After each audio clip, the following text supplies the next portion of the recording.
안녕하세요. 안녕하세요. 반가워요.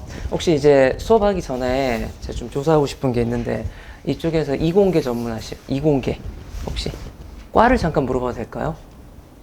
화학과세요? 또 저는 그 에너지 쪽이요? 그리고 통계학. 그러시구나. 또 그리고 산업공학이요? 그러면 혹시 전에 물리를 어느 정도 공부하셨다? 아예 처음이다. 물리 이제 처음 해야 된다. 알겠습니다. 오늘은 그러면 이 시간 자체가 아시다시피 물포자하고 그 노벨을 위한 수업이기 때문에 이제 이분 한테 이제 맞춰 수업을 할 건데, 다른 분들도 좀 도움은 될 거예요. 네, 그래서 한번 들어보시면 될 것 같아요. 이제 수업을 시작할 건데, 여러분 이제 물리를 이제 변리사에선 물리가 좀 어렵잖아요, 그렇죠? 자연과학 쪽에서 이제 좀 어려운 과목인데, 생각보다 준비를 잘하면 점수를 안정적으로 확보할 수가 있어요.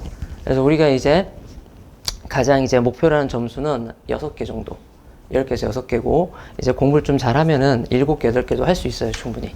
그런데 이제 공부가 어느 정도 되면 또 6개 이하는 안 떨어져요, 이게 잘, 기본적으로. 그런데 이제 공부를 처음 한번 할 때 좀 제대로 해야 돼요. 제대로 하지 않고 이제 어설프게 하거나 암기 과목을 하거나 아니면 이제 대충 하다 보면 이게 전혀 도움이 안 되는 과목이기 때문에, 그리고 다 알다시피 가장 가성비가 안 나오는 과목이에요.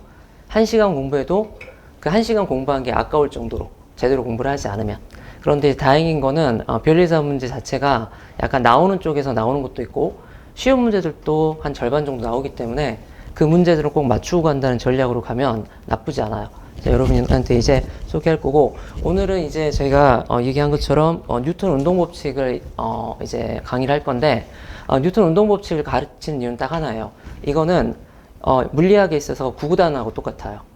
여기를 잘 하지 못하면 어차피 뒤로 가면 갈수록 계속 걸리게 되기 때문에, 이 부분이 직접적으로 시험은 나오지 않는다고 하더라도 물리를 이런 식으로 접근하고 이렇게 바라봐야지 문제에서 요구하는 게 좀 쉽게 보일 겁니다. 그래서 이제 강의 시작하겠습니다. 먼저 이제 제일 첫 페이지 펴보시면 알겠지만, 물리학이 뭔지는 좀 알고 가야 될 것 같아요. 보세요. 물리학. 여러분 이제 물리학 이제 많이 들어보셨는데, 다양하게 이야기를 하게 되는데, 기본적으로 저는 이렇게 봐요.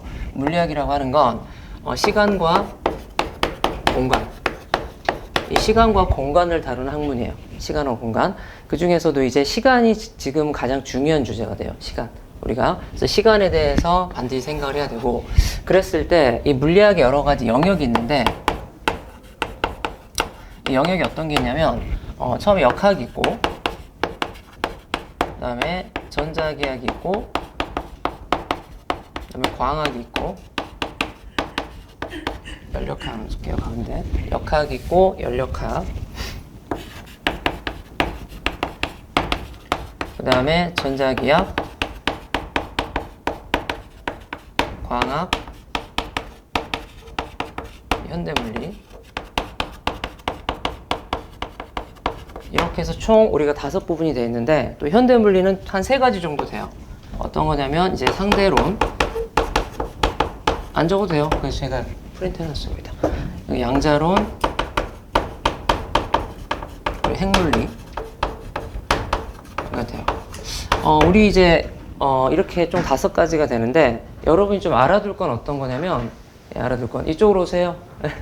이쪽으로. 이쪽으로. 혹시 오신 분은 전공이 어떻게 돼요?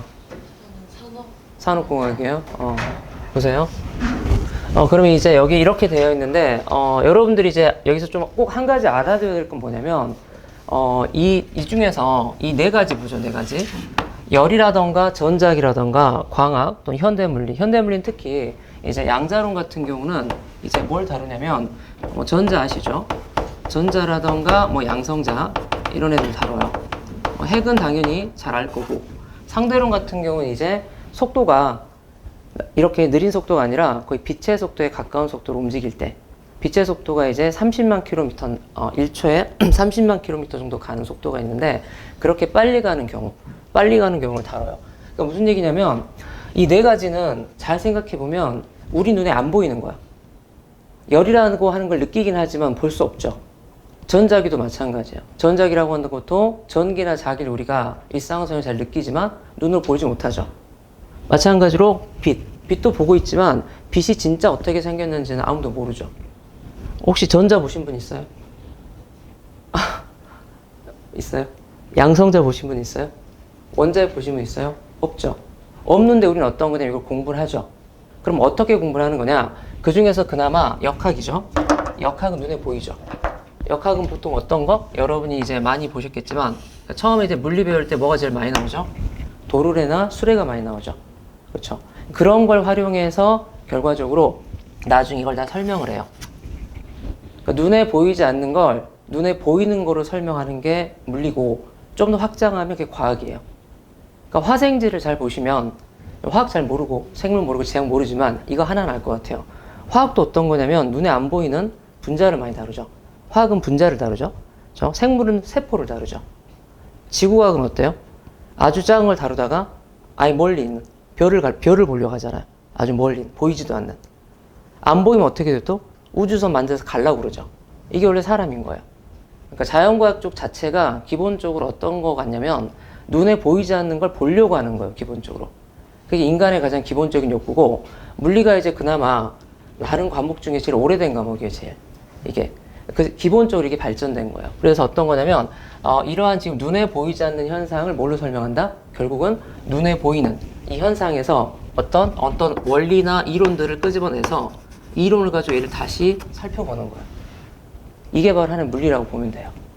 그래서 우리가 이제 공부한다고 했을 때 처음에 물리를 어려워하는 사람들은 물리가 왜 어려운지 모르는데 당연히 어려워요. 왜? 눈에 안 보이는 걸 다루니까. 눈에 보이는 건 너무 쉬울 거야.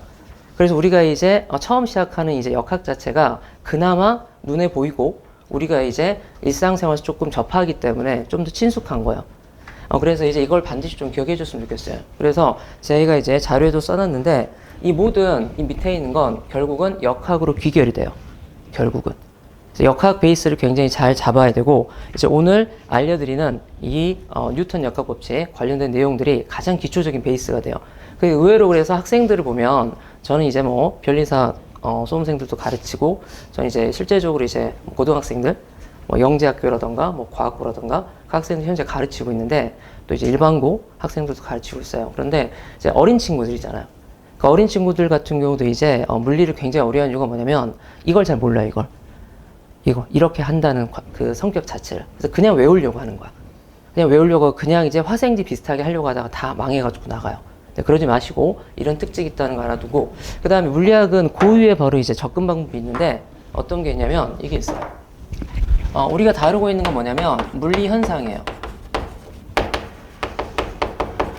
물리적인 현상인데 이 물리적인 현상은 굉장히 다양해요. 다양한데 이런 물리적인 현상을 뭘로 설명하냐면 물리량으로 설명해요. 물리량이라는 걸로. 그러면 여기서 뭘 끄집어내냐면 물리 법칙을 끄집어내요. 이런 형태로 되어 있어요.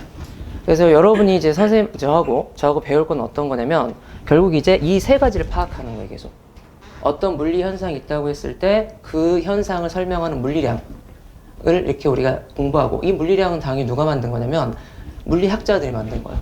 그 사람들이 하는 일이 물리 현상을 잘 설명할 수 있는 물리량을 만드는 거고 그 물리량 사이들의 관계, 법칙이죠. 그 법칙을 발견하는 게 이게 원래 물리학자들이 하는 일이에요. 그래서 여러분 이제 공부를 저하고 이제 계속 하다 보면 어떻게 느낄 거냐면 이게 완벽하게 틀에 짜여서 돌아간다고 느끼게 될 거예요. 기본적으로. 그래서 볼게요. 우리가 이제 이 중에서 어떤 걸 할 거냐면 오늘 하는 거는 바로 이걸 할 거예요. 이제 물체 운동이라는 걸 공부할 거예요. 그러면 여기에서 지금 보면 이 물체학 운동이라고 되어 있잖아요. 이것도 다 물리학 용어예요. 우리 물체 운동이라고 하는 게 일상생활에서 쓰잖아요. 그쵸? 한 장 넘겨보면 이제 어디 있냐면 페이지에서 4페이지 한번 보세요. 4페이지에 어느 정도 이제 서브할 수 있도록 표를 그려놨는데 그게 보이죠? 이 물리 현상 중에 어떤 게 있냐면 이제 물체하고 운동이라는 거 이 두 개의 단어부터 우리가 먼저 정의하고 가야 돼요. 기본적으로. 그럼 물리에서 이 물체다. 그럼 흔히 이제 물체를 어떻게 생각하냐면 물리에서는 좀 세 가지로 분류해요. 세 가지. 우리가 물리에서 물체라고 하면 그게 세 가지로 분류하고 여러분이 세 가지를 다 배워야 돼요. 그리고 시험에도 나올 수 있어요. 충분히. 나오고 있고 이미. 그래서 이 물체를 크게 세 가지로 분리하는데 어떻게 분리하냐면 이렇게 이제 세 가지 분리하는데 첫 번째는 질점이라는 개념이 있어요. 영어로는 파티클이라고 하는데 여러분이 입자라고 생각하면 돼요. 입자. 즉 그래서 질량은 알고 있죠. 질량이라고 하는 건 이제 우리가 질량도 물리학에서 다룬 중요한 양인데 질량은 이제 어쨌든 현재는 물질이 갖고 있는 고유한 양이라고 우리 합시다. 원래 이건 에너지예요. 본질은. 질량의 본질은. E는 mc제곱 들어갔죠. 네, E는 mc제곱. 그 m이 질량이잖아요. E가 에너지죠. 그래서 아인슈타인이 결국은 질량도 어떤 거다? 에너지다. 이렇게 밝혀냈는데 우선 이 수준에서 지금 현재 공부 수준에서는 그냥 물질이 갖고 있는 고유한 양이다. 그리고 뭐에 따라 바뀌지 않는다? 장소에 따라 바뀌지 않는다. 그래서 달에서 측정하나 지구에서 측정하나 어디나 똑같다. 이게 바로 질량이라고 보시면 돼요. 그렇죠? 그래서 그런 질량들이 어떤 거냐면 이 물질 볼게요. 지금 제 핸드폰인데 이 핸드폰이 질량이 있을 거 아니에요. 분명히 뭐가 있죠? 이 모양이 있죠. 모양이 있는데 얘를 어떻게 하냐면 그냥 우리는 점으로 생각해요. 점으로. 모양을 다 무시하는 거야. 크기나 다 무시하고. 이게 바로 뭐냐면 질점이라는 개념이고 질점은 약간 어떤 거냐면 입자 개념이라고 보면 돼요. 여러분 입자 개념이고 그런데 지금 보듯이 이런 핸드폰 있죠? 핸드폰은 분명히 모습이 있죠. 그렇죠? 모습이 있는데 얘가 이제 어떻게 뭐 이렇게 내가 이걸 던져서 운동을 해요. 운동하는데 운동하는 동안 얘네들 모양이 바뀌지 않잖아요. 그렇죠? 뭐 가장 대표적으로 볼링공 같은 거 그런 게 있죠. 그런 애들 뭐라고 하냐면 강체라 그래요. 강체. 강체는 그래서 화학에서 봤을 때는 일종의 고체라고 보면 돼요. 고체. 그다음에 제가 이제 여기에 이제 물을 한 잔 따라왔는데 이 물이 있죠. 물 같은 경우는 원래 형체가 없죠. 이 담겨있는 용기에 맞춰서 이 형체가 결정되고 그게 부피가 되죠. 이렇게. 이런 걸 뭐라고 하냐면 우리가 유체라 그래요. 유체. 그래서 이렇게 유체가 되고 이게 바로 뭐냐면 액체랑 기체가 되는 거죠. 여러분 이거 다 배울 거야 어차피. 근데 우선 이제 어떤 거에 주목을 하냐면 먼저 이제 여기에 있는 질점부터 먼저 공부하는 거예요. 질점. 그래서 우리가 이제 여기에서 당분간 나오는 물체들은 다 뭘로 생각한다? 질점으로 생각한다. 그리고 거기에다 뭐가 모여있다? 질량이 모여있다. 이렇게 생각하는 거예요. 그러면 두 번째 이제 약간 추상적인 개념이고 이 질점이라는 개념이 되게 어려운 개념이라서 이 질점에 대한 게 수능에서 언어 영역에서 한번 출제가 됐는데 그때 인문계 학생들은 그 문제를 다 틀린 거예요 이제. 왜냐하면 본 적이 없는 지금 자기 공부 안 해봤으니까 그걸 보고 한번 수능 언어 영역에서 나왔던 주제예요 이게. 좀 이제 특이한 주제죠. 굉장히 추상적인 거야 기본적으로. 그래서 물리에서만 약간 쓰는 단어 생각이라고 보면 돼요. 약간 개념적. 그래서 보시면 되고. 그리고 이제 운동은 어떤 거냐? 운동하면 여러분이 운동이 뭐지? 이런 생각이 들죠. 운동이 뭐야? 운동하는 거 아니야? 생각하는데 물리는 그게 아니라 어떤 걸 보는 거냐면 아까 여기서 물리학에서 제일 중요한 이론이 뭐였죠? 시간이었죠. 시간이죠. 그래서 운동은 어떻게 정의하냐면 이렇게 정의해요. 시간에 따라서 물체의 위치가 변하는 물리 현상이에요. 다시 한번 뭐에 따라서? 시간에 따라서 물체의 뭐가? 위치가 변하는 현상을 통틀어서 운동이라고 해요. 운동. 그래서 제가 그것도 써놨어요. 거기 보면 거기 이제 4페이지 오른쪽에 보면 써져 있죠. 운동이 뭐다? 시간에 따라 물체 위치가 변하는 물리 현상이다. 즉 그래서 우리는 이러한 이제 물리 현상, 시간에 따라서 물체의 위치가 바뀌는 현상을 이제 얘기하는 건데 여기는 좀 이제 한 가지 좀 주의할 건 뭐냐면 물체 위치가 가만히 이렇게 움직이는 것뿐만 아니라 가만히 있는 것도 포함해요. 즉 정지 상태도 뭘로 포함한다? 운동에 포함을 해요. 그러니까 우리가 어떤 거냐면 처음에 물리를 공부할 때 처음에 이제 먼저 해야 되는 거는 우리가 일반적으로 사용하는 용어하고 물리학에서 사용하는 용어가 굉장히 괴리가 있다는 거, 약간 차이가 있다는 거. 그걸 먼저 우리가 딱 공부하고 들어가야 돼요. 그렇지 않으면 나중에 이상하게 헷갈리게 돼요. 쓸데없이. 그래서 이제 우리가 보면 물체 운동 방금 설명을 했죠. 그러면 이제 여기에서 이 물체 운동에 대해서 지금 총 몇 가지 물리량이 있냐면 7가지 물리량이 있어요. 무지개처럼 7가지. 7가지 물리량이 있는데 이 7가지 물리량을 가지면 모든 물체 운동을 다 설명할 수 있어요. 모든 물체 운동. 여기는 어떤 거? 질점, 강체, 유체 싹 설명할 수 있어요. 싹. 그래서 7가지 우리가 이제 하나하나씩 배울 거예요. 7가지 하나하나씩 배우면서 물리를 어떤 식으로 접근하는지 볼 거고 그랬을 때 한 가지 알아둘 거는 이 7가지에는 바로 뭐가 없냐면 법칙은 없어요. 특별한 물리 법칙은 없어요. 여기는 어떤 거냐면 약간 수학적인 부분이에요. 그래서 여기에서 이제 쓰이는 개념이 뭐냐면 여러분이 이제 그래도 이공계 다니신 분도 계시고 통계학도 계시니까 미적분학 여기에 쓰이는 게 기본적으로 미적분하고 그 다음에 이제 벡터. 벡터는 이제 통계학과는 선형돼서 안 배우나요? 배우죠. 그쪽이 벡터예요. 이 두 가지가 이제 가장 기본적에서 쓰여요. 그래서 여러분들이 처음에 이제 어려워하는 것 자체가 뭐냐면 이 두 가지 개념이 녹아 있어서 그래요. 다 아주 쉽지만 여기 다 녹아 있어요. 그래서 이걸 이제 강조하면서 제가 수업을 할게요. 그래서 이제 여기 보면 이거 되죠? 여기 보면은 7가지 물리량이 어떤 게 있냐면 이제 하나하나씩 해봅시다. 이거 여러분 외워야 돼요. 첫 번째 물리학에서 가장 중요한 물리량이 뭘까요? 뭘 것 같아요? 생각해 보셔야 돼요. 아까 내가 뭐라고 그랬죠? 시간과 공간이죠. 시간이죠. 어떤 거? 시간이 제일 중요해요. 두 번째 뭐가 있냐면 이제 위치가 있어요. 다 써놨기 때문에 보세요 그냥. 네, 여러분 다 외우셔야 돼요. 세 번째 뭐가 있냐면 변이가 있어요. 그다음에 네 번째 거리가 있어요. 다섯 번째 속도가 있어요. 여섯 번째 속력이 있어요. 일곱 번째 가속도가 있어요. 총 이 7가지가 있으면 아까 말씀드린 것처럼 모든 물체 운동을 다 표현할 수 있어요. 다 표현할 수 있어요. 그리고 그걸 수학적으로 깔끔하게 전개한 게 미적분과 벡터라고 보시면 돼요. 쪽으로. 그러면 우리가 지금 봤을 때 이제 시간부터 한번 해볼게요. 시간을 모르는 사람은 없죠. 시간을 모르는 사람은 없는데 물리학에서는 조금 다르게 사용해요. 시간 자체를. 먼저 이제 보게 되면 이제 칠판이 좀 작아서 먼저 시간에 대해서 봅시다. 시간은 보통 어떻게 표현하냐면 이렇게 표현해요. 이렇게 표현하고 여러분 이걸 뭐라고 있죠? 델타라고 있죠. 델타는 물리학에서는 변화량을 뜻해요. 어떤 거? 변화량.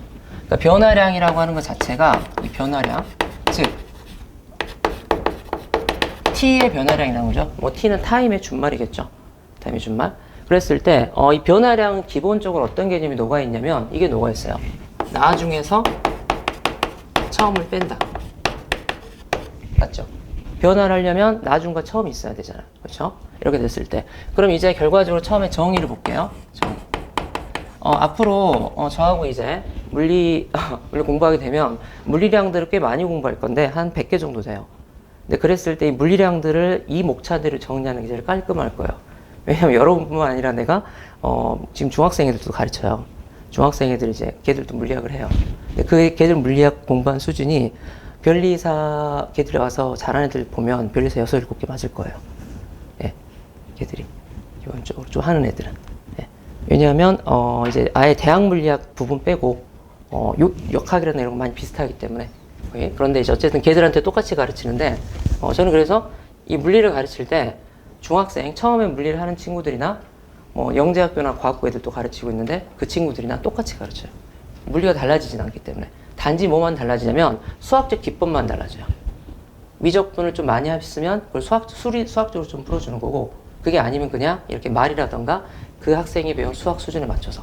솔직히 그래서 여러분이 중학교 수학 수준 조금 이제 하면 고등학교 미적분 정도만 들었으면 충분히 다 할 수 있어요. 이쪽으로. 보시면 이제 먼저 정의 볼게요. 정의는 어떤 거냐면 이 시간이라고 하는 개념은 엄밀하게 따지면 걸린 시간이죠. 걸린 시간이라는 용어를 써요. 제가 여기 쓰는 용어들은 다 문제에 나오는 거고 여러분이 나중에 뭐 각종 교과서나 책을 볼 때 다 나오는 용어들이에요. 그래서 이 용어들에 먼저 익숙해져야 돼요. 물리는 약간 어떤 느낌이 있냐면 두 단계로 이루어져 있어요. 그러니까 단어가 있으면 이 단어를 내가 좀 체득을 해야 되고 그걸 다시 어떻게 해야 되냐면 내가 사용하면서 문제를 풀면서 써야 돼요. 그래야 점수가 나와요. 다른 과목들은 외우면 되죠 그냥. 화학이나 지금 외우면 되잖아. 외워서 쓰면 되죠 생물은. 근데 물리는 안 그래요. 기본적으로 개념을 내가 나한테 익숙하게 만들고 그걸 가지고 다시 문제를 풀어야 돼요. 그래서 단계가 2단계예요. 2단계. 그래서 이 지금 단계는 어떤 거냐면 1단계. 즉 여러 개념들을 익히는 건데 이렇게 보세요. 정의라고 하는 건 걸린 시간인데 걸린 시간은 나중 시각 빼기 처음 시각이에요. 그래서 한번 질문해 볼게요. 여러분 시각하고 시간하고 구별할 수 있어요? 평소 우리가 살 때 구별하나요? 구별해요. 어떻게 하냐? 우리 몇 시부터 공부하죠 지금? 몇 시부터? 10시부터 공부하죠. 몇 시까지 하죠? 13시까지 하죠. 이렇게 하죠. 이건 시각이죠. 그렇죠? 10시는 어떤 거예요? 1초만 지나도 더 이상 10시가 아니죠. 마찬가지요. 13시도 어떤 거죠? 만약 13시 1초가 되면 더 이상 아니죠. 그랬을 때 이 차이가 얼마가 되냐면 3이 되는 거죠. 이걸 뭐라고 불러요? 3시간이라고 부르죠. 이걸 13시간, 10시간이라고는 안 하잖아요.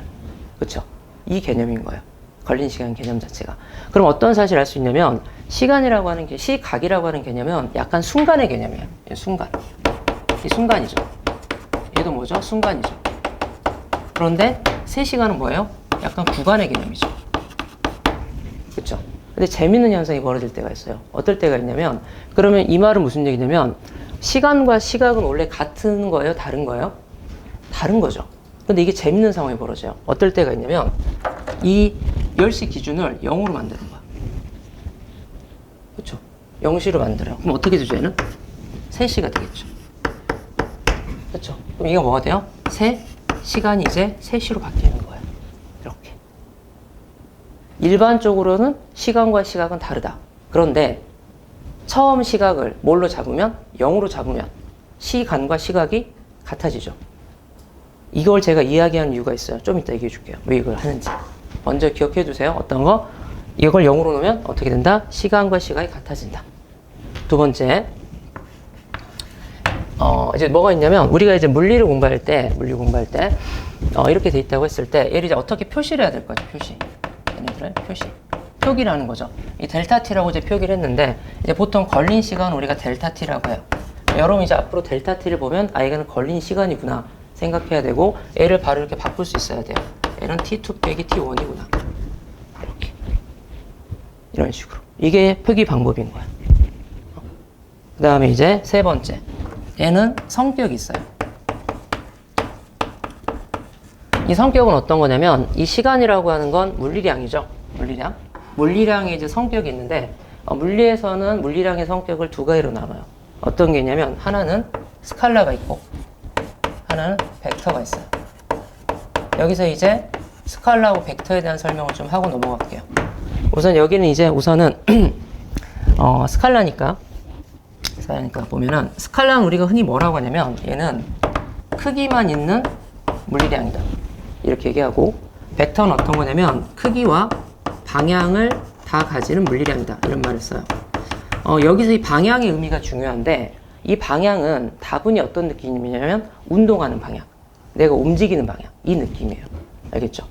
그런데 이 스칼라 했을 때 굉장히 조심해야 될 게 뭐냐면 여러분 처음에 공부할 때 정말 이제 조심할 게 뭐냐면 이 크기의 개념입니다. 크기. 이 크기에서 여러분이 속으면 안 돼요. 크기. 왜 속으면 안 되냐면 우리가 크기라고 하면 양수예요, 음수예요? 크기. 양수죠. 그래요, 안 그래요? 근데 이게 좀 문제가 있어요. 뭐가 문제가 있냐면 스칼라 중에는 음수가 있을 수 있어요. 음수가. 마이너스가 있을 수 있어요. 여러분 시간도 마이너스를 우리가 정의할 수 있어요. 어떤 거? 기준부터 과거로 가면 어떻게 되죠?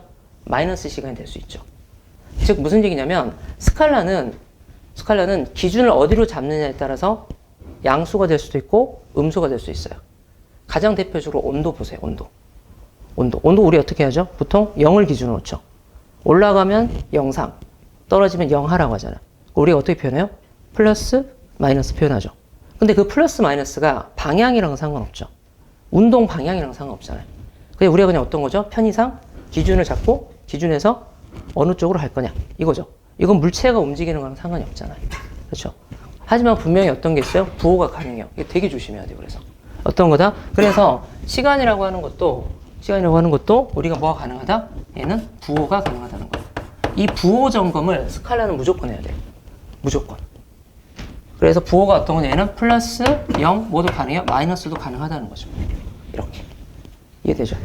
이렇게. 벡터는 어떤 거냐? 벡터는 크기나 방향을 가지는 건데 이건 좀 이따 저희가 위치하면서 설명을 다시 할게요. 위치나 표현하면서. 그래서 얘는 아니에요. 그래서 물리량은 둘 중에 하나예요. 스칼라 아니면 벡터예요. 둘 다 가질 수는 없어요. 절대. 이렇게 되어 있는 거고. 그 다음에 이제 네 번째. 여긴 지울게요. 네 번째 이제 뭐가 있냐면 네 번째는 이제 단위가 있어요. 단위. 단위라고 하는 건 이제 물리량이 가지고 있는 걸 이제 나타내는 건데, 단위는 잠깐 봅시다. 물리량의 단위.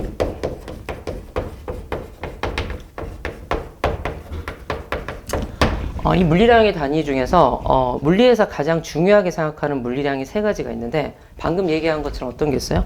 첫 번째, 시간이 있겠죠. 두 번째는 아까 공간이라고 했으니까 길이가 있어요. 길이.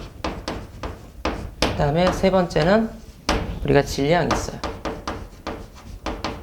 그랬을 때 우리가 배우는 역학은 어떻게 쓰냐면 시간을 세컨드로 써요. 세컨드로 쓰고, 그 다음에 길이는 미터가 기준이에요. 미터가. 그 다음에 질량은 킬로그램이 기준이에요. 그래서 우리가 이런 단위계를 뭐라고 하냐면 우리가 이제 MKS 단위계라고 해요. 줄여서 미터, 킬로그램, 세컨드 단위계라고 해요. 그래서 우리가 단위를 쓸 때 어떻게 하냐면 대부분이 다 이제 이걸 이용할 거예요. 여러분, 그런데 이 감각을 좀 키워봅시다. 감각을. 1초는 뭐 잘 알죠? 1m 어느 정도 되죠?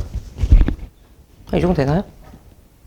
여러분, 그래도 변리사 하시려고 하시는 분들인데. 이 정도 되나요? 맞죠? 사람 키를 생각하면 되잖아요. 그쵸? 2m 되는 사람 잘 없잖아요. 그쵸? 우리 이 높이를 생각해도 돼요. 이 정도. 이게 3m 좀 안 될 거예요. 높이 자체가 3m 정도 되려나? 이 정도. 그러니까 여러분이 그래서 물리 공부할 땐 조금 감각이 있어야 돼요. 그 감각이 너무 없이 그냥 멍하니 있으면 안 돼요. 그 다음에 킬로그램. 킬로그램은 어떻게 보면 되죠? 우리 일상생활에서 가장 볼 수 있는 킬로그램은 물 1리터. 생수 1리터. 맞죠? 화가시잖아요. 맞죠? 생수 1리터. 또 어떤 거죠? 500ml, 500ml 2개. 그게 1kg인 거예요. 그럼 그래서 어떤 거냐면 우리가 지금 역학에서 다룰 때 걔네들이 기본 사이즈인 거예요. 1초에 생수 한 통이 1m 정도 가는 그 정도 사이즈로 보는 거예요. 우리가 그럼 일상생활에서 어떤 거죠? 흔히 볼 수 있는 물체들의 모습인 거죠. 그렇죠? 그렇잖아요. 뭐 이걸 킬로미터로 쓰고 뭐 톤으로 쓰진 않잖아요, 지금. 톤은 1000kg이니까. 됐죠? 이걸 뭐라고 한다? MKS 단위계라고 하고, 이런 걸 이제 우리가 통일해 놓은 걸 국제 단위계라고 해요. 국제 단위계. 그래서 이 국제 단위계는 크게 뭐가 있냐면 두 가지가 있는데, 하나는 기본량이라는 게 있어요. 기본량이 있고, 하나는 여기에서 유도되는 유도량이라는 게 있어요. 어려운 얘기가 아니라 기본량은 어떤 거냐면 이런 애들이에요. 얘네들 말고 좀 더 있는데 우리가 알 필요 없고, 지금은 어쨌든 이런 기본량들을 가지고 조합을 해요. 조합을 해서 이거 만들어내요. 이렇게. 그래서 여러분이 이제 볼 때 이렇게 하는 걸 이제 보게 될 거예요. 어쨌든 그래서 여기에서 시간의 단위를 뭘 쓴다? 우린 세컨드를 쓸 거다. 1시간 안 쓴다는 거죠.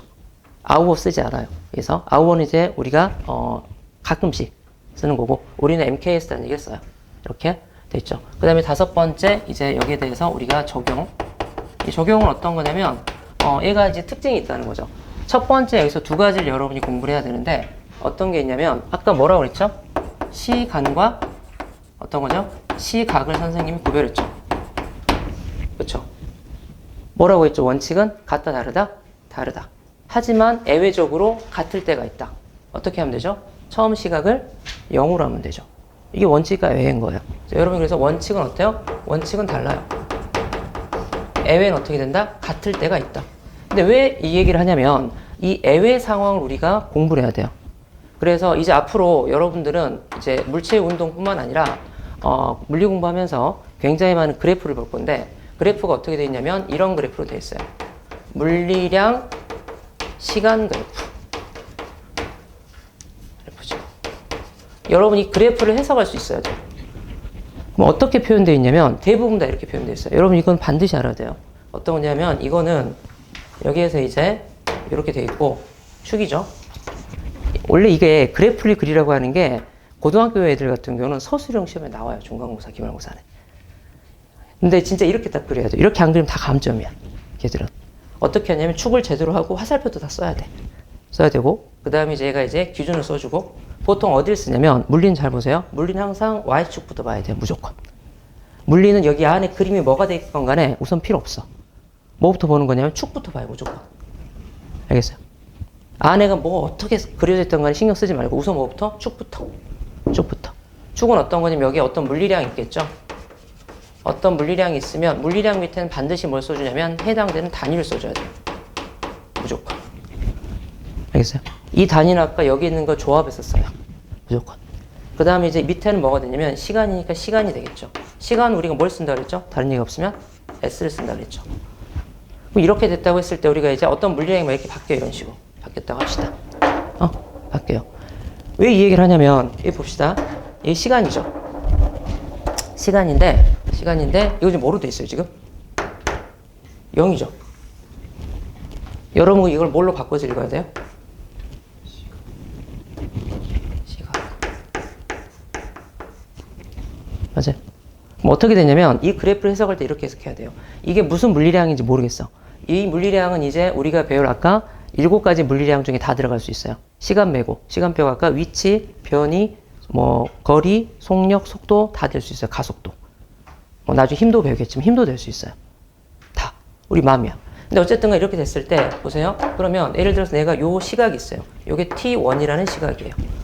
T1이라는 시각에서 내가 이대로 따라가서 어떻게 되죠? 이대로 따라가서 얘를 그대로 읽어주면 요 값은 뭐가 되는 거죠? 순간 값이 되죠. 맞아요? 순간이죠, 순간. T1인 시각의 순간일 때 값인 거죠. 그럼 이거는 어떻게 되는 거예요, 그러면? 얘는 계속 매 순간마다 바뀌는 게 보이는 거죠. 즉, 물리량 시간 그래프는 그런 정보를 주는 거예요. 여러분이 단순히 보고 그냥, 그래프가 예쁘다, 그게 아니라, 이 그래프는 매 순간마다 이 물리량이 어떻게 변해, 이걸 보여주는 거예요. 여러분이 그래서 이걸 되게 간단한 내용이고, 뭐 중학생들도 알 수 있는 내용이지만, 이렇게 바라봐야 돼요, 이제. 단순하게 그냥 그런 게 아니라, 이렇게 바라봐야 돼요, 무조건. 그래서 어떤 그래프가 이제 그래프 오늘 이제 좀 더 문제 풀면서 많이 볼 건데, 그래프 보면은 무조건 이렇게 해석하세요. 알겠죠? 이렇게 이제 되는 걸 먼저 알려준 거고, 그 다음에 이제, 이걸 바탕으로 해서 이제 두 번째를 해볼게요. 두 번째 이제 이어서 한번 해봅시다. 두 번째 이제 어떤 게 있냐면, 이제 시간을 했어요. 시간 했으면 두 번째가 뭐냐면, 위치예요, 위치. 위치는 보통 어떻게 표현하냐면, S 또는 보통 X라고 많이 표현해요. X는 뭘 생각한 거냐면 얘는 1차원 운동. 차원이라고 해서 어렵게 생각하는데 1차원이면 직선 생각하면 돼요. 직선. 1차원. 1차원에서 얘는 직선이라고 생각하면 돼요. 그랬을 때 보통 이제 X 하나만 나타내는데 보통 위치를 S라고 표현하는데 원래는 얘는 어떤 거냐면 위에 화살표를 그어줘야 돼요. 이렇게. 화살표를 그어줘서 이걸 이제 벡터를 표시하는 거죠. 위치는 벡터가 돼요. 벡터. 왜 벡터가 되는지 봅시다. 먼저 보세요. 위치를 이야기하기 전에는 이런 상황을 한번 생각해야 돼요. 먼저 0번, 0번이라고 하니까 좀 웃긴데 0번에 대해서 한번 생각해 봅시다. 지금 우리는 과학을 이제 하는 사람들이죠. 변리사 하실 분도 결국 이제 과학자들이나 공학자들 보는 거죠. 과학자들은 결국 어떤 거냐면 자연현상을 관찰을 해야 되잖아요. 그랬을 때 관찰 대상이 있고 관찰자가 있죠. 단순히 관찰에 머무르는 게 아니라 우리는 데이터도 수집하고 측정도 하죠. 그럼 이제 관찰자가 아니라 관측자가 돼요. 그렇죠? 데이터를 모집하면 관측자가 그러면 어디에 있느냐가 되게 중요해요. 관측자가. 뭐 흔히 생각해 봤을 때 지금 우리가 이렇게 앉아서 얘기하는 경우하고 제가 만약 이제 똑같은 뭐 나무가 있다고 하면 나무를 앉아서 바라보면서 얘기하는 거랑 내가 뭐 차를 타고 가다가 똑같은 나무를 봤을 때 우리가 이제 그 나무를 나타내는 느낌이 다른 거예요. 어떻게 나타낼 수 있냐면 우리가 말하는 물리학에서 관측자는 여러분처럼 똑똑하지가 않아요. 원숭이야 그냥. 원숭이 수준이에요. 그럼 어떻게 생각하냐면 원숭이는 내가 움직인다는 생각을 못해요. 못하고 그냥 어떤 거냐면 나는 가만히 있고 나무가 움직인다고 생각해요. 우리 보통 그렇죠. 그런 착각이 빠질 때 있죠. 고속도로에서 열심히 이제 운전하시다 보면 또 기차 타고 가다 보면 우리가 이제 일정한 속도로 갈 때는 우리 그 변화를 못 느낀단 말이에요. 우리는 막 굉장히 막 롤러코스터를 타듯이 막 확 변해야 돼. 막 코너 막 돌고. 이래야지 어떠죠? 내가 움직인다는 느끼죠. 우리가 가만히 있으면 어떻게 돼요? 편안하면 기차에서 막 자잖아요. 그 빠른 속도로 가는데. 왜 그러는 거냐면 원래 그런 거예요. 원래. 이렇게 일정하게 유지가 되면 감각이 그걸 느끼질 못해요. 그래서 어떠냐면 이렇게 생각하는 거야. 내가 움직이고 있는 거고 분명히 나무가 정지하는 건데 나는 정지하고 있고 나무가 간다고 얘기해요. 그럼 그건 틀린 게 아니야. 틀린 게 아니라 그게 맞는 거예요. 왜? 그 사람은 그렇게 보는 게 맞다는 거죠. 즉 무슨 얘기냐면 관측자가 어디서 관측하냐가 되게 중요한 거예요. 그걸 물리학에서 뭐라고 하냐면 기준틀이라고 그래요. 기준틀. 그래서 기준 툴은 뭐가 될 수 있냐면 다양해요. 가장 대표적으로 지면에 서서 물체를 관측하는 거가 있고, 방금 얘기한 것처럼 자동차에 타면서 얘기할 수도 있어요. 이렇게 굉장히 다양해요. 그런데 이것만 나타내면 너무 우리 측정하기가 어렵잖아요. 그렇죠? 그래서 여기다가 뭘 붙이냐면 여러분이 수학에서 배웠던 좌표계를 붙여요. 그래서 어떻게 되면 기준 툴과 좌표계가 세트로 다녀요. 그래서 이 기준 툴과 좌표계가 있어야지 뭐가 가능하냐면 이제 물체의 위치를 표현할 수 있는 거예요. 왼쪽으로. 그래서 우리는 지금 당분간은 어떤 거에 지금 주목할 거냐면 물체가 이런 1차원 직선상에서 이 직선상에서만 움직인다고 얘기를 할 거예요. 이렇게 한다고 하면 우리가 이제 그랬을 때 봅시다. 첫 번째 위치 볼게요. 위치, 첫 번째 정의. 그 위치의 정의는 어떻게 되느냐? 위치가 정의가 되려면 세 가지가 필요해요. 세 가지. 우리가 직선이란 건 알았으니까 직선상에서 먼저 뭐가 있어야 되냐면 기준점이 있어야 돼요. 기준점. 즉 그래서 이게 직선이네. 이게 직선이에요. 이게 직선일 때 직선이고 우리가 편의상 이게 x라고 합시다. 근데 먼저 어떤 거냐면 기준점을 잡아요. 기준점을 이제 여기서 5라고 잡고 5라고 잡아요. 이게 기준점이에요. 그러면 기준점을 잡게 되면 당연히 뭐가 나오냐면 방향이 자연스럽게 생겨요. 내가 이쪽으로 갈 거냐 이쪽으로 갈 거냐 생기죠. 그래서 오른쪽 아니 왼쪽이 생기잖아요. 그래서 방향이 자연스럽게 생겨요. 이거 얘기를 해줘야 돼요. 어떤 거냐면 방향을 얘기해 줘야 되고, 그 다음에 방향만으로 부족하죠. 내가 예를 들어서 한 이 정도 떨어져 있어요. 여기 x1이라고 할게요. 이렇게 떨어져서 얘는 어느 방향으로? 이쪽으로 떨어진 거죠. 얘는 그리고 부호는 0보다 크겠죠. 만약 얘가 이제 어느 순간에 x2로 갔어요. x2. 이건 1하고 2는 이미 어떤 거냐면 처음과 나중 개념이 녹아 있는 거예요, 지금. 내가 지금 관찰했을 때 어디에 관측자가 어디인지 모르겠지만 뭐 관측자가 여기 있다고 보면 되겠죠. 관측자 여기 있어요. 여기 있다고 갔을 때 여기서 처음 보니까 어떤 거냐면 이쪽에 가 있어요. 근데 나중 보니까 여기 가 있어, 얘가. 이럴 수 있죠. 어쨌든 그랬을 때 이게 처음 위치, 얘가 나중 위치 이런 말을 쓸 수 있을 거고, 그것도 당연히 순간이겠죠. 순간이겠죠. 나중 순간 위치, 처음 순간 위치. 왜? 내가 봤을 때 보자마자 본 순간 내가 어디인지 딱 나타내는 거니까. 얘가 계속 여기에 처 있는 거, 계속 있는 거, 정제 있는 건 우리가 알 바 없고, 어쨌든 내가 봤을 때 거기 있다는 게 중요하잖아요. 그렇죠? 이렇게. 그래서 이렇게 되면 어떻게 되면 여기서 여기까지 얼마까지 가는 거리를 나타내야 되겠죠. 그래야 어떻게 돼요? 정확하게 나타낼 수 있죠. 맞아요. 혹시 이거 알아요? 이거 어떻게 표현하는지? 이렇게 절대값으로 표현해요. 절대값. 이 절대값 개념이 원래 이 개념이에요. 절대값이 뭐냐면 이게 좌표죠. 우리가 이름 배웠던 좌표. 좌표에서 이게 좌표라고 하죠. 이런 거 보고. 기준점에서 좌표까지의 거리를 나타내는 게 바로 뭐죠? 그게 절대값이에요, 원래. 그래서 절대값은 여기랑 이랑 똑같죠. 얘도 절대값이죠. 표현이 이렇게 되는 거예요. 따라서 우리가 이제 기준점과 방향과 거리가 되면 결국 뭐가 생기죠? 좌표가 생겨요. 즉 그래서 위치라고 하는 건 어떤 거다? 어떤 기준 틀에서 좌표계를 세우고 그 좌표계에 있는 바로 뭐죠? 좌표라는 거죠. 위치를 이렇게 표현해요. 이렇게. 그랬을 때 이제 두 번째 봅시다. 그러면 이제 얘는 어떤 거냐? 표시가 있겠죠. 표시. 어떻게 표시할 거냐?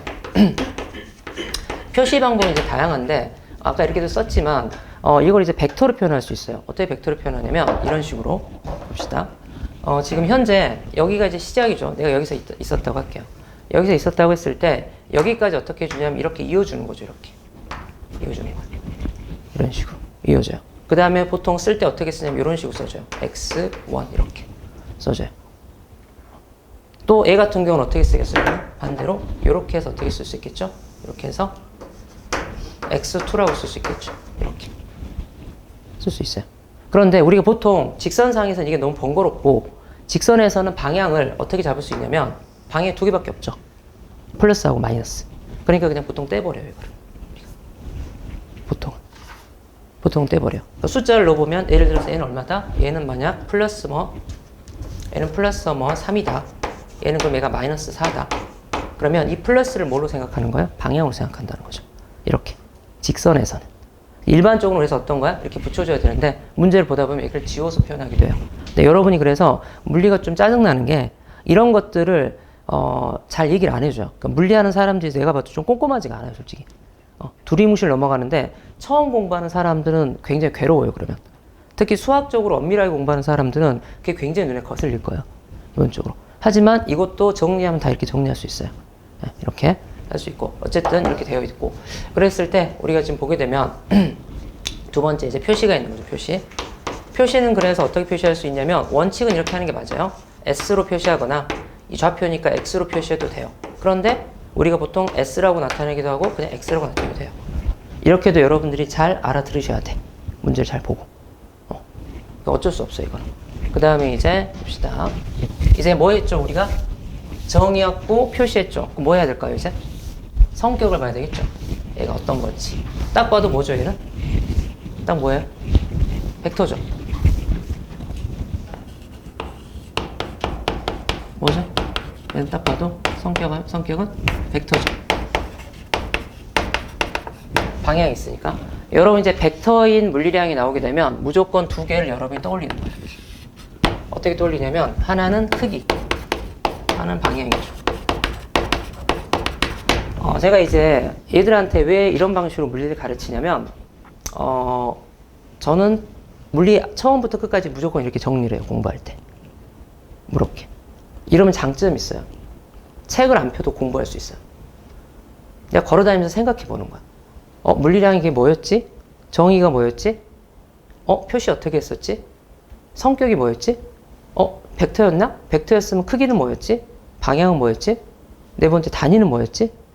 이런 식으로 들어가는 거예요. 여러분이 그러면 굳이 책을 안 펴봐도 내가 다니면서 공부할 수 있어요. 그리고 그렇게 돼야 돼요, 원래 물리는. 내가 빨리 익숙해져야 돼요. 영어랑 똑같아요. 이 단어라든가 표기라든가 이런 생각하는 방식 자체가 나한테 빨리 들어와야 돼요. 그러면 물리 공부하는 게 되게 편해져요. 스트레스가 안 돼요, 나중에. 근데 이걸 안 하고 그냥 문제만 어떻게 풀고 어떻게 하려고 하니까 안 되는 거야. 이걸 제가 그러면 여러분한테만 얘기하는 게 아니라 그 중학생 애들, 꼬맹이들, 걔들. 중학교 1학년도 지금 저한테 물리를 듣고 있는데 똑같이 가르쳐, 똑같이. 똘똘한 중학교 1학년 다 알아들어요, 이거 솔직히. 걔들. 알아들어요. 걔들 그렇게 공부하라고 그래요. 너희도 공부할 때 그렇게 공부해, 다니면서. 그렇게. 보세요. 그 다음에 이제 크기 볼게요. 크기는 그럼 어떻게 되냐면 표시를 하면 돼. 아까 크기는 어떻게 표시하면 되죠? 이렇게 하면 되겠죠. S에 대해서 하거나 뭐 X에 대해서 이렇게 절대값을 취하거나 또는 X를 하거나 여기도 이걸 하거나 이게 이제 뭐 제가 간단하게 얘기했지만 이게 나중에 수학적인 내용이 다 있어요. 나중에 벡터의 절대값 이런 개념 다 있어요.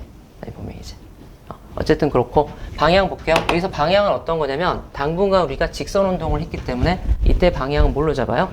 이때는 이제 우리가 부호로 잡죠. 부호로 어떤 거죠? 플러스 또는 마이너스 이렇게 잡는다 보면 돼요. 이렇게 되죠. 그 다음에 이제 네 번째 단위가 있겠죠.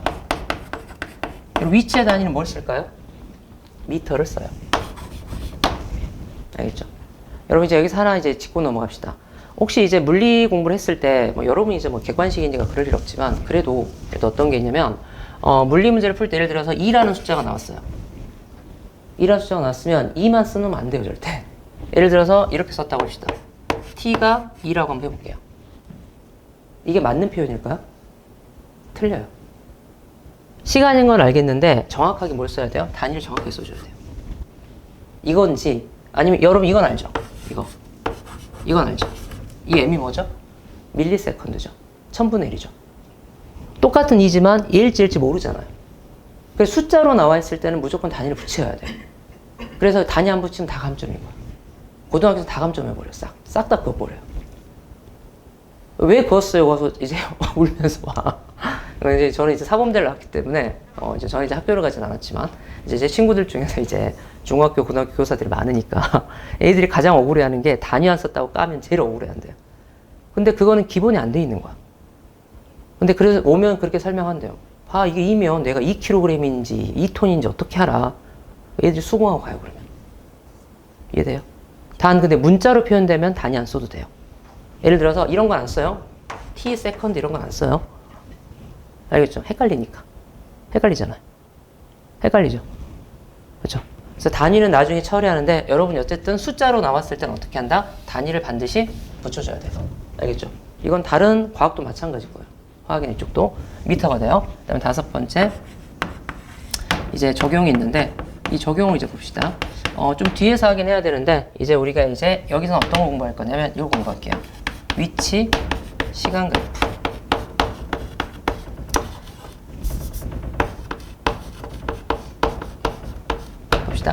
이 위치 시간 그래프에 대해서 이제 잠깐 보면은 이제 이렇게 돼 있다고 했을 때 요런 이제 그래프가 있다고 할게요. 위치가 있어요. 시간이 있어요. 0이고 당연히 미터를 써줘야 되고 세컨드를 써줘야 돼요. 이렇게. 그리고 이제 이렇게 됐을 때는 요 그래프만 딱 봤을 때는 이 물체가 어떤 운동을 하는지 모르겠죠.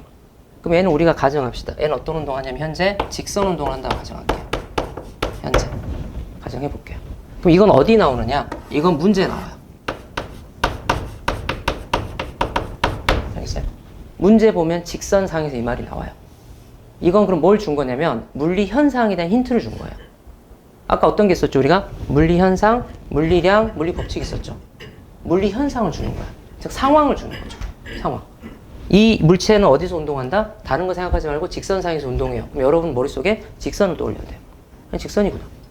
문제에서 평면이라고 돼 있으면 아니는 평면이구나. 공간이라고 돼 있으면 공간이구나. 뭐 저희가 다 잘 다루지는 않지만 그럼 이렇게 됐다고 했을 때 직선이죠. 직선인데 봅시다. 보세요. 봤을 때 만약 이렇게 됐을 때 이렇게 됐다고 해볼게요. 이런 식으로. 조금 더 과감하게 이렇게 됐다고 합시다. 물체가. 그러면 아까 얘기했죠. 그래프를 보게 되면 어떻게 하라고요? 절대 이거에 현혹되지 말고 뭐부터 본다? 얘부터 본다. 또 얘부터 본다. 그럼 이 그래프를 해석하는 방법을 알려주는 거예요. 지금 어떤 거냐면 이 그래프는 물체가 현재 어디 있는 거냐면 현재 물체가 여기 있는 거야. 여기. 현재 여기. 맞아요? 현재 내가 딱 처음 시작한 시점에 여기 있죠? 맞잖아요. 그러다 어떻게 돼요 지금 얘가? 시간이 좀 지났을 때 한 이 정도 됐을 때 어디로 가죠? 따라가 보면 여기 있죠. 이 시각은 언제 있어요? 따라가면 여기 있겠죠. 이 시각 때는 어떻게 되죠? 여기 있겠죠. 어떤 걸 알 수 있냐면 얘는 그러면 실제적으로 이렇게 움직이는 거죠. 직선이니까 어디서 움직여요? 바로 이 축을 따라 움직여요. 그래서 어떻게 되죠? 얘는 여기서 올라갔다가 찍고 내려왔다가 다시 올라가겠죠. 이해돼요? 이게 위치 시간 그래프를 보는 방법이에요. 이해돼요? 그럼 만약 예를 들어서 이런 운동이 있겠죠. 뭐 좀 쉽게 이렇게 될 수 있어요. 만약 이래요. 운동이. 어떻게 된 거죠, 그냥? 쭉 간 거죠. 맞아요? 이해돼요? 이건 그럼 한번 물어볼게요. 이건 어떻게 될까요, 얘는? 이렇게 됐어요. 느낌이 안 와요? 정지죠? 맞잖아요. 여기서 안 움직이잖아요. 이해돼요? 결국 그래서 우리가 그래프를 배우는 이유는 왜 그러냐면 주저리주저리 말로 설명하는 게 아닌 거예요. 내가 입 아프니까 그냥 그래프 그려놓으면 어떻게 해요? 내가 상황 던져주고 그래프 그려주고 그래프에 대해서 내가 뭘 주면? 정보 주면 이게 가장 원시적인 정보죠. 이런 거 줬어요. 그러면 어떤 거죠? 이 시간 동안에는 이렇게 갔다가 내려갔다 올라갔다 이렇게 했구나. 여러분이 해석을 해야 돼요. 이렇게 못 보는 사람들은 그래프를 볼 줄 모르는 거예요. 이해가 돼요? 이게 그래프를 보는 방법이에요. 이게 첫 번째 방법. 축이 어떤 의미를 가지느냐. 두 번째는 뭐냐면 그래프를 보게 되면 이제 뒤에서 나온 내용이지만 항상 그래프를 보면 이렇게 세 가지를 점검하는 거예요. 그래서 그래프가 나오면 이제 세 가지를 점검해요. 어떤 거냐면 축을 먼저 판단하는 거고 축이 어떤 거죠? 물리량이 어떤 건지 파악하는 거고 먼저 보이게. 두 번째 뭐냐면 기울기를 파악하는 거예요. 기울기. 밑에는 그다음에 밑면적을 파악하는 거예요. 이렇게. 이 세 가지는 무조건 기본이에요. 무조건. 그래프가 나오게 되면 얘를 판단하고 이렇게 됐을 때 어떤 거냐면 기울기나 밑면적에 해당되는 물리량을 찾아야 돼요, 여러분이. 물리량이 뭐지? 찾아야 돼요. 그런데 물론 없을 수도 있어요. 기울기에 해당되는 물리량이 없을 수 있고 밑면적에 해당되는 물리량이 없을 수 있어요. 없으면 없는 거야, 그냥. 왜냐면 그 그래프는 그 정보밖에 못 주는 거죠. 좋은 그래프는 어떤 거냐면 이 두 개에 대한 정보를 다 주는 거고, 기본적으로. 여러분이 이제 봤을 때 위치 시간 그래프 같은 경우는 뭐 어떤 정보는 주냐면 이제 배우겠지만 기울기에 대한 정보는 줘요. 근데 밑면적에 대한 정보는 없어요. 얘는. 이 밑면적은 아무 물리적 의미가 없어.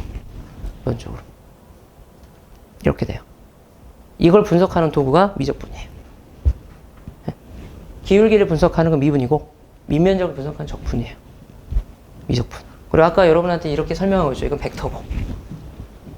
지금 제가 이 물리 운동 중에서 지금 운동할 때 7가지 물리량 중에서 지금 몇 개 했어요? 2개 했죠. 2개 다 나오죠. 이래서 물리가 어려워요. 이래서 어려워하는 거야. 그러니까 여러분이 이 상황에서 어려워하는 게 아니라 원래 이런 거야. 원래. 이게 굉장히 답답하지만 이게 한번 익숙해지면 똑같은 게 반복되니까 쉬울 거예요. 여러분이 그래서 이 앞에 이걸 운동학이라고 하는데 운동학은 굉장히 오래된 학문이에요. 몇 천 년 됐어요. 아리스토텔레스부터 나와요. 들어보셨죠? 아리스토텔레스. 그때부터 나와요.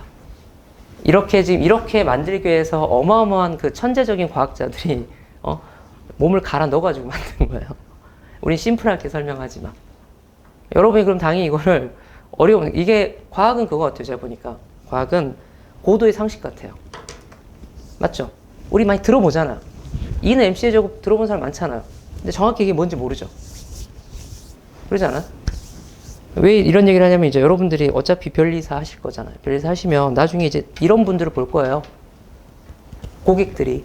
이런 분들 아닐까요, 굉장히? 평범한 사람들이 아닌 거예요.